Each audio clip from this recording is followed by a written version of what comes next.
2024년 비영리 민간단체 공익활동 지원사업 평가 역량 강화 교육의 법률 파트 부분의 강의를 맡은 양진영 변호사라고 합니다. 저는 법무부 온누리에 근무하고 있고요. 오늘 제가 다룰 주제는 비영리 민간단체의 법적 성질 및 운영상 법적 책임 문제를 위주로 살펴보도록 하겠습니다. 제가 법학을 전공했지만 대학원 박사과정에서 경영 컨설팅학을 전공한 인연으로 이 강의를 맡게 되었습니다. 제가 늘 강의를 주업으로 하는 사람이 아니기 때문에 또 제가 맡은 부분에 대한 부분들은 관련되는 법적인 문제에 국한해서 강의를 하기 때문에 혹시나 운영상의 다른 부분에 대해서는 다른 강사분들의 강의를 참고해 주시면 도움이 되겠습니다. 오늘 제가 다룰 강의는 크게 컨텐츠는 세 파트로 나눠서 진행할까 합니다. 먼저 비영리 민간단체의 지원법에 관련 기본 법률에 대한 개괄적 고찰을 먼저 하고요. 그 다음에 비영리 단체의 법적 성질, 그 다음에 세 번째 판례를 통해 살펴보는 비영리 민간단체에 대한 제재 유형과 대응 사례를 분석하는 순으로 진행하도록 하겠습니다. 먼저 비영리 민간단체는 비영리 민간단체 지원법이라는 기본법이 있습니다. 이 기본법은 약칭 비영리 단체법이라고 하는데요. 이 법률에 규정하고 있는 정의를 그대로 일컬으면 비영리 민간단체라 하면 영리가 공익활동을 수행하는 것을 목적으로 하는 민간단체로서 비영리 단체법의 제2조 요건을 갖춘 단체를 말합니다. 제2조는 이건 중요하기 때문에 또 관련 판례에도 나오는 부분이기 때문에 제가 비영리 민간단체가 성립하기 위해서 갖춰야 될 6가지 요건에 대해서 간단히 나열하겠습니다.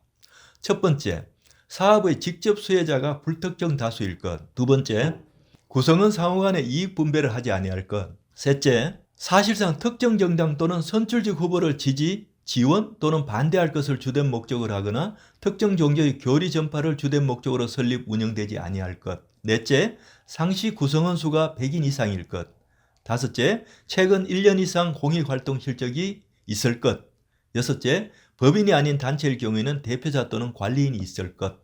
이 6가지 항목에 해당되어야 비영리 민간단체에 해당될 수가 있습니다. 그래서 이 비영리 단체법을 간단히 살펴보면 비영리 민간단체를 등록을 하면 이런 혜택이 있습니다. 당연히 행정지원 및 재정지원이 따르고요. 보조금 지원이 따르고 또 조세 감면의 혜택이 있습니다. 이에 반면에 이 관련 법규를 어겼을 경우에는 제재조항이 있는데 이 제재조항은 첫 번째, 등록을 말소시킬 수 있고요. 준 보조금을 환수할 수 있어요. 또 셋째는 형사처벌까지 있게 되는데 이 부분에 대해서는 중요하기 때문에 한번 세부적으로 한번 살펴보도록 하겠습니다. 벌칙은 제1항을 보면 비영리 민간단체의 사업계획서에 허위의 사실이 기재하거나 기타 부정한 방법으로 보조금을 교부받은 자는 5년 이하의 징역 또는 3천만 원 이하의 벌금에 처하도록 되어 있습니다. 제2항, 교부받은 보조금을 사업계획서에 기재한 용도가 아닌 다른 용도로 사용하는 자는 3년 이하의 징역 또는 2천만 원 이하의 벌금에 처하도록 되어 있습니다. 비교적 다른 일반 형법에 비해서 가볍지 않은 법률입니다. 두 번째로는 보조금 관리에 관한 법률을 한번 살펴볼 필요가 있습니다. 약칭 보조금법이라고 합니다. 이 보조금의 정의는 뭐냐? 보조금이란 국가 외의자가 수행하는 사무 또는 사업에 대하여 국가가 이를 조성하거나 재정상의 원조를 하기 위하여 교부하는 보조금, 부담금, 그 밖에 상당한 반대 급부를 받지 아니하고 교부하는 급부금으로서 대통령령으로서 정하는 것을 말합니다. 이 보조금은 다른 법률과의 관계에서는 일반법적인 효력을 가집니다. 즉 보조금의 예산 편성에 관하여는 다른 법률에 특별한 규정이 있는 경우를 제외하고는 이 법에서 정하는 바에 따른다. 이 특별한 규정이 있을 때는 특별한 법이 우선적으로 적용됩니다. 역시 보조금법에도 이 제재조항을 유심히 살펴봐야 됩니다. 제30조에 보면 이 법령을 위반하면 교부 결정을 한 걸 취소할 수 있도록 되어 있고요. 이미 준 보조금도 반환 조치를 할 수 있고요. 또 향후 보조 사업을 수행하는 걸 배제하는 조치도 할 수 있고 또 보조금을 환수하는 절차를 할 수 있고요. 보조금을 환수할 때 강제 징수할 수 있도록 되어 있습니다. 무엇보다도 지금까지 나열한 부분에 대해서는 행정상의 제재라면은 형사적인 제재가 있습니다. 제40조 내지 42조에 벌칙이 있는데 이 벌칙을 보면 거짓 신청이나 그 밖의 부정한 방법으로 보조금을 받은 자는 10년 이하의 징역 또는 1억 이하의 벌금에 처하는 결코 가볍지 않은 형사처벌 조항으로 들어가 있다는 부분들을 좀 우리는 주의할 필요가 있습니다. 이 부분에 대해서는 추후 마지막 부분의 판례에서 한번 살펴보도록 하겠습니다. 그 밖에 흔히 보조금은 국가가 주는 지원 조치라고 한다면 일반 시민단체 등으로부터 기부금품 등을 받을 수도 있잖아요. 민간단체가. 이럴 때는 기부금품의 모집, 사용 및 기부문화 활성화에 관한 법률이 또 적용됩니다. 약칭 기부금품법이라고 해요.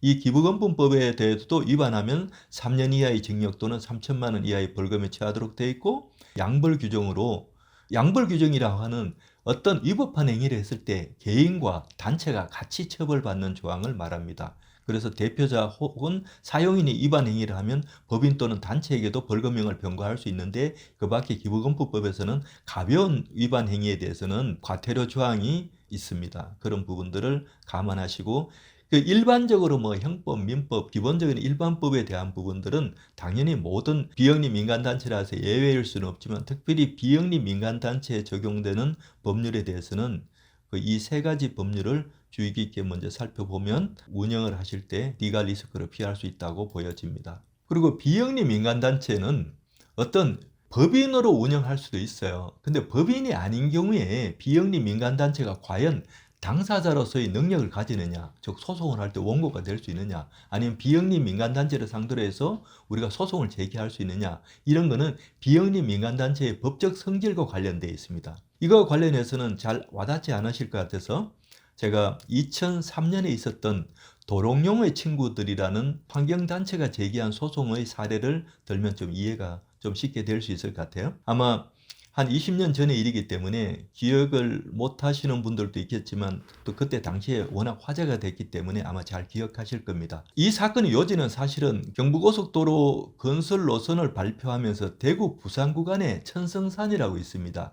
이 천성산에 13km 정도의 터널을 뚫기로 하는데, 이 터널을 뚫으면 산림이 훼손되잖아요. 그러면 천성산에 서식하는 멸종위기종인 도롱뇽이 거기서 더 이상 살 수가 없다는 거죠. 그 환경에서. 그래서 이 도롱뇽을 지키기 위해서 전국의 환경지킴이들이 나선 사건입니다. 그래서 실제로 도롱뇽이 소송을 제기한 게 아니라, 소송을 제기하고 진행한 사람은 지율 스님 등 스님 3분이 진행했어요. 이에 관련해서 대법원에서는 소송 대상자인 도롱뇽의 지위를 사건을 수행할 당사자 능력이 없다, 이런 자연물로 규정해서 당사자 적격을 인정하지 않았습니다. 이와 같이 모든 경우에 단체의 외관을 띈다고 해서 모든 게 당사자 능력을 가지는 게 아니거든요. 법인인 경우에는 문제가 없지만 법인이 아닌 비영리 민간단체의 경우에는 이런 부분에서 과연 어떤 단체성을 가지고 여기에서는 어떤 법적인 지위를 부여하는 것인가에 대해서는 한번 살펴볼 필요가 있습니다. 법인은 크게 두 가지거든요. 사단과 재단이잖아요.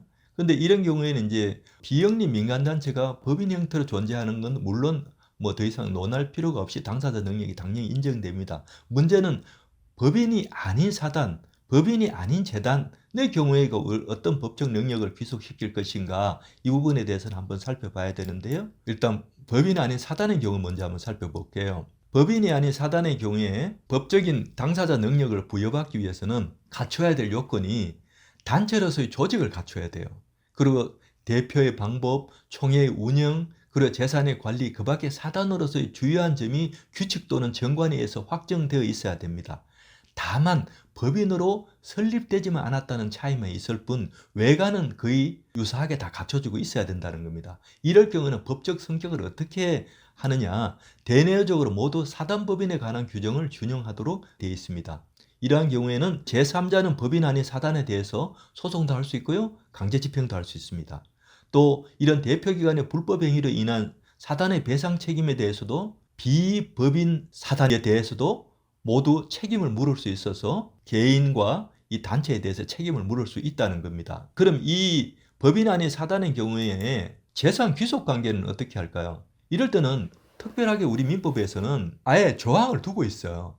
그러니까 민법 제275조 제1항에 법인 아닌 사단의 사원은 집합체로서 물건을 소유할 때 총료를 한다, 이렇게 해서 법인 아닌 사단의 존재하는 것을 전제로 하는 관련 규정이 있습니다. 외관만 사단인 경우하고 실제로 사단법인인 경우 가장 큰 차이점이 바로 이 부분입니다. 사단법인은 그 법인 소유거든요. 그 법인 소유의 단독 소유예요.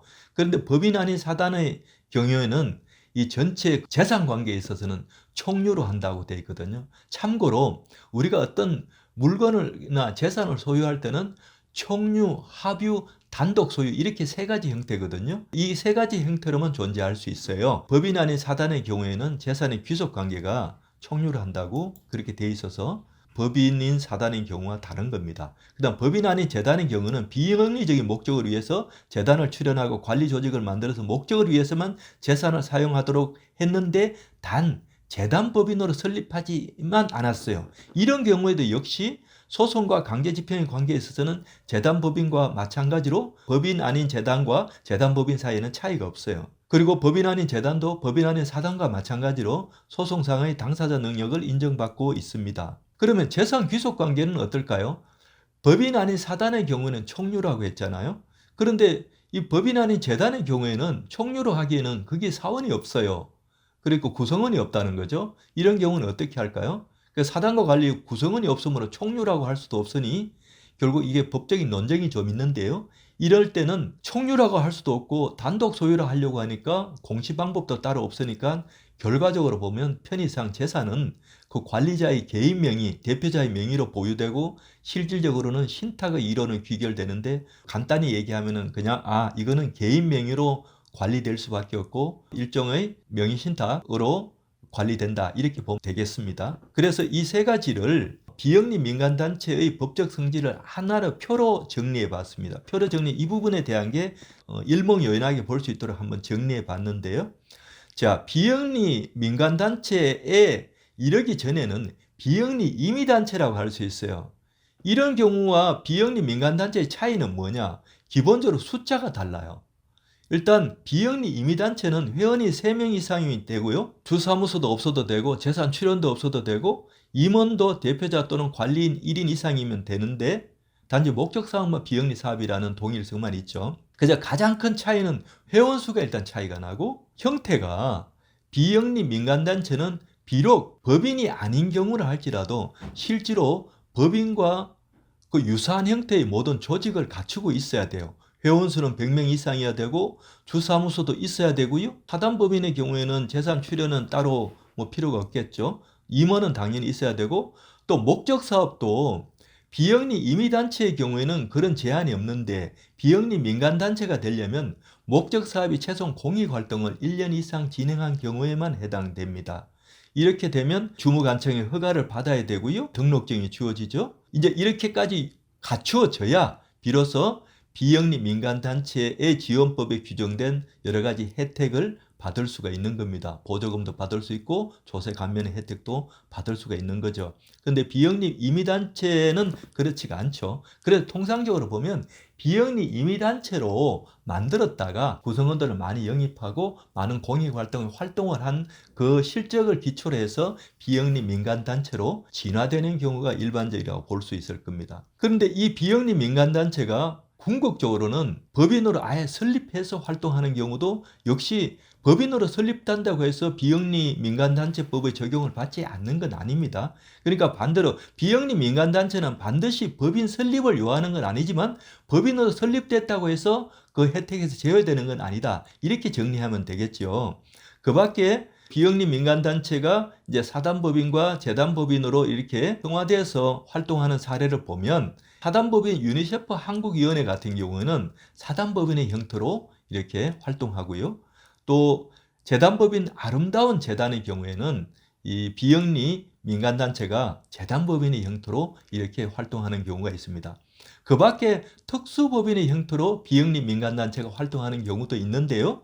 그럴 때는 어떤 경우냐? 가장 대표적인 사례가 월드비전입니다. 월드비전은 특수법인 형태로 사단복지법인이라는 걸 만들어서 그 특수법인으로 만들어서 비영리 민간단체의 활동을 왕성하게 하고 있는데 우리는 흔히 볼 때 월드비전 또 유니세프 또 아름다운 재단 이렇게만 알고 있으니 이게 재단인지 아니면 비법인 단체인지 우리가 구분이 잘 안 되죠. 그런데 좀 이렇게 크게 활동하는 경우는 궁극적으로는 사단법인이나 재단법인 혹은 특수법인 형태로 진화돼서 활동하는 경우가 많다. 근데 일반적으로는 거기까지 진화되지 않은 경우에는 유니세프라든지 아름다운 재단이라든지 아니면 월드비전이 이 정도까지 유명세를 가지지 않은 일반적으로 소소한 비영리 민간단체의 경우에는 법인이 아닌 비법인 단체를 전제로 한 그 협의의 의미에서 비영리 민간단체라고도 할 수 있겠습니다. 그러니까 크게 나눠서 비영리 임의단체가 비영리 민간단체로 발전하고, 이 단체가 발전하면 결과적으로 보면 여러 가지 재산 관리 문제라든지 아니면 법적인 부분에서 좀 더 간결하고 체계를 갖추기 위해서는 결국 법인 설립 형태로 발전하는 경우가 많다. 그렇게 진화하는 거라고 보면 되겠습니다. 그 정도로 정리하고요. 그래서 비영리 민간단체의 법적 성질을 논할 때는 조금 전에 말씀드린 대로 사단법인이나 재단법인의 경우에는 뭐 별도로 논할 필요가 없이 당연히 당사자 능력을 가지고 원고 능력, 피고 능력 아니면 제재의 대상 다 돼요. 그런데 이런 법인이 아닌 경우에는 어떻게 할 것이냐 부분에 대해서는 요약하면 사단법인에 준하고 재단법인에 준하는데 재산관계에 있어서는 따로 등록할 길이 없으니 비영리 민간단체가 비법인으로 비영리 사단법인에 준용할 때는 사단법인의 체계를 갖춰야 되고, 재단법인으로 구성원이 따로 없고 재산만 출연한 경우에는 일반적인 재단법인의 형태를 갖춰야 되고, 또 실제로 그럴 때는 대부분 재산 귀속 관계를 제외하고는 모두 다 재단법인이나 사단법인하고 같은 그 법률적 효과가 귀속된다. 이렇게 정리하면 될 것 같습니다. 자, 이제 마지막으로 비영리 민간단체를 이렇게 운영하는 게 다 공익을 위해서 좋은 일을 하려고 하는데, 이렇게 하다 보면 이게 리갈 리스크가 생길 수 있잖아요. 그런 경우가 어떤 경우가 대표적 사례가 생기는지를 살펴봄으로써 우리가 그런 좋은 일을 하려다가 또 굉장히 낭패에 빠지는 일을 막아야 되지 않겠나 하는 게 이제 제가 실사례를 분석하게 된 주된 이유입니다. 자, 먼저 비영리 민간단체는 조금 전에 처음에 그 관련 법률을 얘기할 때 말씀드렸지만 비영리 민간단체 지원법이 기본법이 된다고 했잖아요. 근데 비영리 민간단체 지원법은 이 형사처벌 조항이 있다고 했지 않습니까? 그러니까 여러분들 보면은 형법에만 형사처벌 조항이 있는 게 아니거든요. 상법에도 있고 다 각계 법률에 단순히 행정적인 제재만이 아니라 형사처벌이 있는 조항에 대해서는 굉장히 주의를 해야 되고 유심히 살펴야 됩니다. 이 부분에 대해서. 그래서 통상 두 가지 파트로 비영리 민간단체에 대한 제재 유형은 크게 나누면 두 가지로 볼 수가 있는 거예요. 하나는 형사처벌, 하나는 행정상의 제재, 이 두 가지로 나눌 수가 있는데, 제가 먼저 형사처벌 사례가 아무래도 더 핫한 이슈이기 때문에 먼저 한번 살펴보도록 하겠습니다. 제가 조금 전에 말씀드릴 때 비영리 민간단체라는 것은 6가지 요건을 갖춰야 된다고 했지 않습니까? 이 사례에 있어서는 비영리 민간단체가 상시 구성원의 수가 100인 이상일 것, 최근 1년 이상 공익활동 실적이 있을 것 등의 요건을 갖춰야 하고, 이를 갖추지 못한 경우에는 등록 말소 사유에 해당되는데, 등록 당시부터 이러한 요건을 갖추지 못하였으면서도 허위 회원 명부를 제출하여서 합계 1억 원의 보조금을 교부받은 혐의로 기소된 사례입니다. 이런 경우에 재판 결과를 말씀드리면 회원수 100명 미달이 확인되었을 뿐만 아니라 회원 가입 신청서도 허위로 작성한 혐의가 드러났고, 공익활동 실적도 다른 행사 사진을 임의로 사용한 점이 드러나서 대표자 중 1인은 징역 1년 6개월의 실형을, 나머지 1인은 가담 경위를 고려해서 징역 1년에 집행유예 2년의 선고를 받은 그런 사례입니다. 물론 이 사례에 있어서는 다른 횡령이든 배임이든 사기든 아니면 변호사법 위반이든 이런 다른 관련 법규 위반 사례도 같이 아울러 기소 혐의에 인정됐기 때문에 딱 비영리 민간단체 지원법 위반에만 해서 이 정도 형량이 나왔다고 말씀드릴 수는 없지만, 어쨌든 포커스는 여기에 맞추었기 때문에 혐의로 유죄 판단을 받았다는 데 의미가 있는 것 같아요. 이건 지금 동부지방법원에서 2016년 12월 17일 선고된 사례입니다. 비영리 민간단체의 사례에서 두 번째 처벌받은 사례를 한번 볼게요. 교부받은 보조금을 사업계획서에 기재된 용도가 아닌 다른 용도로 사용하여서는 아니됨에도 교부받은 보조금 카드를 이용해서 노인 복지를 위한 목욕탕 및 무료 급식 사업에 필요한 비품, 식자재를 구입한 것처럼 결제한 후에 그 결제한 금에서 10% 상당을 차감한 현금을 돌려받아서 이를 개인 생활비나 사업 계획서에 기재한 용도가 아닌 다른 용도에 사용한 혐의로 기소된 이런 사례입니다. 결과적으로 이 재판 결과에 있어서는 피고인은 보조금 및 개인 후원금으로 약 3,800여만 원의 횡령 혐의도 추가됐는데요.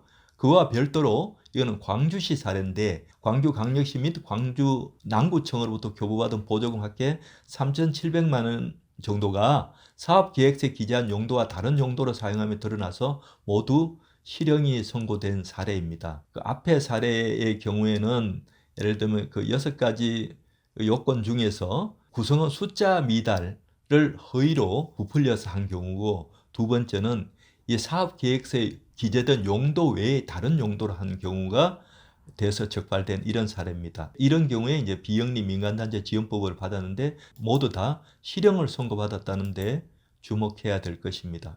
그 다음에 세 번째는 보조금 관리에 관한 법률 위반. 제가 3가지 법률을 주목했는데 특별히 비영리 민간단체 지원법에는 3가지 법률 중에 첫 번째 민간단체 지원법을 살펴봤고요. 두 번째 이제 보조금 관리에 관한 법률 위반에 대한 사례를 한번 살펴보면, 그 피고인들은 비영리 민간단체 대표자 및 사무국장으로서 업체로부터 돌려받은 보조금을 대부분 단체의 운영비로 사용했지만, 이 사례는 업체에 이제 마치 보조금을 관련 업무를 위해서 다 형식상을 지급하고 나서 도로 돌려받아 가지고 단체 운영비로 사용한 이런 사례입니다. 사례를 보면 예컨대 홍보물 제작업체에 찾아가서 앞으로 거래할 건데 이 카드 결제하고 카드 수수료 및 부가세를 제외한 금액은 계좌로 돌려달라, 이렇게 해서 그거를 돌려받으면서도 이건 후원금으로 받은 거다 형식의 확인서도 작성한 이런 그 여러 가지 이제 조작 혐의들이 드러나서 이제 처벌받은 이런 사례인데요. 이런 데서는 결과적으로 보조금을 용도 외에 사용했잖아요, 결과적으로 보면. 그런데 그 액수는 그렇게 크지는 않아요. 한 1,700만 원 정도를 했는데 이 사안에 대해서는 벌금형에 처해졌습니다. 벌금형에 처해진 이유는 개인적 이익을 취하진 않았다는 점이 감안이 됐습니다. 어쨌든 보조금 관리가 이렇게 편법적으로, 소위 말하자면 꺾기식으로 이렇게 도로 가져와서 자기 운영비로 이렇게 편법적으로 하다가 적발된 이런 사례입니다. 그 다음에 세 번째는 그 기부금품의 모집 및 사용에 관한 법률 위반 사례를 한번 보겠습니다. 이거는 기부금품법 위반 사례라고 볼 수 있겠죠. 한번 사례 살펴볼까요? 피고인은 장애인에 대한 사회인식 개선 등을 목적으로 해서 대전광역시장에 비영리 민간단체 등록을 했어요. 그런데 1,000만 원 이상의 기부금품을 모집하려고 하면 모집 및 사용계획서를 작성해서 행안부 장관이나 등록청에 등록해야 돼요. 그런데 이 단체는 그렇게 하지 않고 2016년 10월부터 2017년 9월경까지 1년 동안 기부금품 모집에 대한 등록을 하지 않은 채로 단체 명의로 약 5천만 원 상당의 금품을 모집한 사례로 적발된 사례입니다. 그런데 이런 경우에는 재판 결과를 살펴볼까요? 모집 절차를 등록하고 받아야 되는데 등록하지 않고 모집한 거예요. 그런데 이런 절차적 위법은 있지만 실제로 상당 부분을 용도는 제대로 사용했어요. 용도를 제대로 사용했다 하더라도 이 절차를 어기면 이렇게 처벌받습니다. 물론 이제 용도가 제대로 사용했기 때문에 정상 창작 요인이 있다고 봐서 벌금 300만 원, 벌금도 요즘은 집행유예가 됩니다. 그래서 벌금 300만 원에 집행유예 2년이 선고된 이런 사례입니다. 그 다음에 비영리 민간단체법이나 아니면 보조금법, 기부금법 외에도 당연히 비영리 민간단체도 일반 형법상의 법률도 적용받습니다. 한번 사례를 볼게요. 일반 형법으로 처벌된 사례도 하나만 살펴보겠습니다. 유기견 입양 및 보호를 위해 설립된 비영리 민간단체 관련되는 사건입니다. 이 사건에서 사료 구입하는데 예를 들면 자기가 아는 업체에 비싼 가격으로 사료를 구입해가지고 그 단체에 약 1,000만 원 상당의 손해를 끼친 이런 사례입니다. 이런 경우는 일반적으로 형법상 배임죄에 해당된다고 해서 처벌됐는데요. 이 처벌은 결코 가볍지가 않았습니다. 액수도 그렇고 1,000만 원이 그리 크다면 크고 적다면 적다고 할 수 있는데 좀 재질이 불량해서 그런지 이것도 징역 6개월에 집행유예 2년이 선고돼서 벌금형을 초과했다는 부분에 대해서는 결코 가볍지 않은 처벌이라 할 수 있겠습니다. 일단 형사처벌의 사례는 이렇고요.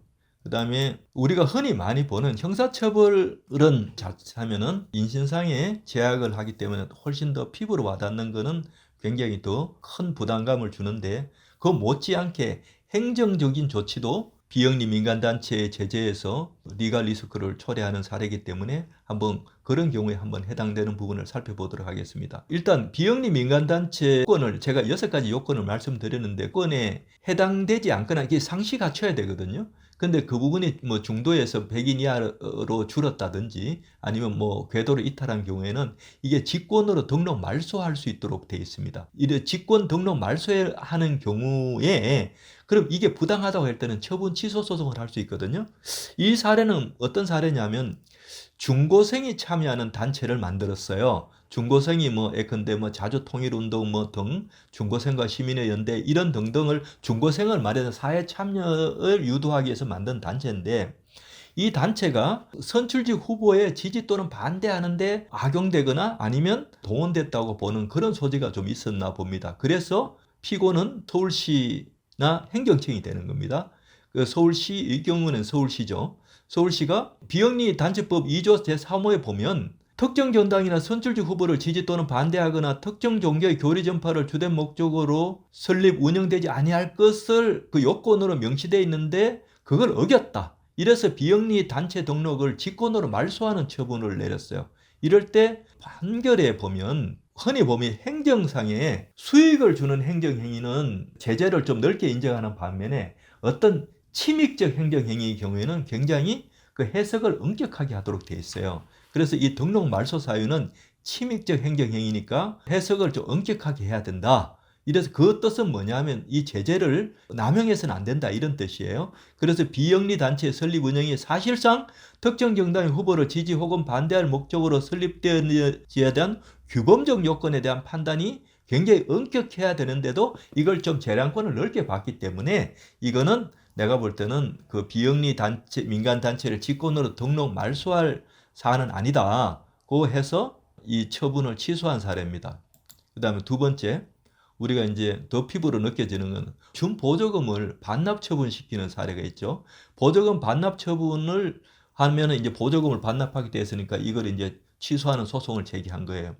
서울시가 이거는 2013년 6월 달에 비영리 민간단체에 보조금 반환 명령을 내렸는데, 이 보조금 반환 명령을 내리면서 그 중에서 일부 그 상근 직원에 대한 인건비로 사용한 보조금 1,500만 원을 반환하라. 이렇게 이제 그 처분을 내렸는데, 이 판시에 있어서는 이 보조금 반환 명령을 하기에는 이 사전 통지도 해야 되고 의견 제출 기회도 있어야 되고 또 이게 반환을 명하는 법적 근거도 있어야 되는데 이런 절차적인 위법이 있었다는 걸 먼저 판시하고, 그 다음에 이 인건비 지급은 공익사업과 무관한 업무를 계속적으로 수행하는 직원에 대한 인건비 지급을 금지하는 규정이지 공익사업에 관련되는 부분의 업무를 하는 이 경우에는 해당되지 않는다. 이래서 보조금 반납 처분의 취소를 선고해서 결국 원고 성소한 그런 사례입니다. 그 다음에 또 하나, 세 번째, 아예 이렇게 그 비영리 민간단체가 관련 법규를 어기면은 아예 시설을 폐쇄시키는 처분을 내리는 경우도 있어요.